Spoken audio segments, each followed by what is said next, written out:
અમદાવાદમાં herbal ફ્લેવરની આડમાં નિકોટિનયુક્ત hookah bar ઝડપાયું છે। SG highway પર બ્રૂ રોસ્ટ કેફેમાં ચાલતા હુક્કાબાર પર સરખેજ પોલીસે દરોડા પાડ્યા।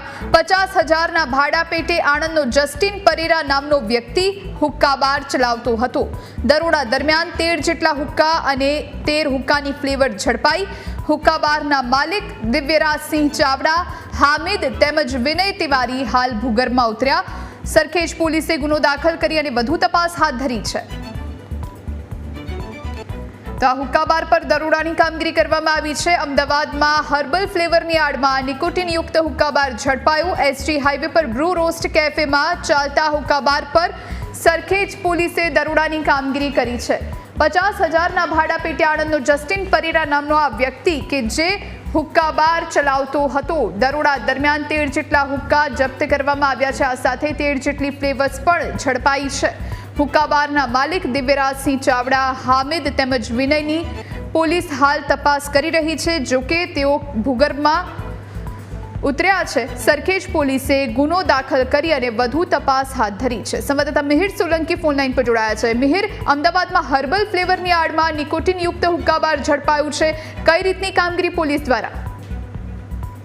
ચોક્કસથી જોઈ જે પ્રમાણે અગાઉ પણ આવી રીતના ઘણા કેસ છે, ઘણા દરોડા છે તે આવી ચૂક્યા છે અને બાબત પણ ઘણીવાર આવી ઊભી થઈ ચૂકી છે। પરંતુ અત્યારે હાલમાં જે પ્રકારે આ સમાચાર આવ્યા છે કે એસજી હાઈવે નું જે આ બ્રૂ રોસ્ટ કાફે છે જેમાં હુક્કાબાર ચાલતું હતું ને સાથે સાથે જે પ્રમાણે અત્યારે પોલીસ દ્વારા સરખેજ પોલીસ દ્વારા જે દરોડા પાડવામાં આવ્યા છે અને જે પ્રમાણે વાત કરી કે હર્બલ જે ફ્લેવર હતો તેની આડમાં આ લોકોએ નિકોટિનયુક્ત જે હુક્કાબાર આખું આ સમગ્ર જે કાંડ જે ચાલતું હતું ત્યાં તે અત્યારે આ દરોડામાં પકડાયું છે। અને મુખ્ય બાબત જે અત્યારે સામે આવી છે કે 50,000ના જે ભાડું તેમનું હતું અને તેમાં આણંદના જે જસ્ટિન પરેરા નામનો જે વ્યક્તિ હતો જે પોતે હુક્કાબાર ચલાવતો હતો અને સાથે જ 13 જેટલા હુક્કા તેમજ 13 જેટલા હુક્કાનો ફ્લેવર છે તે આમાં ઝડપાયો છે।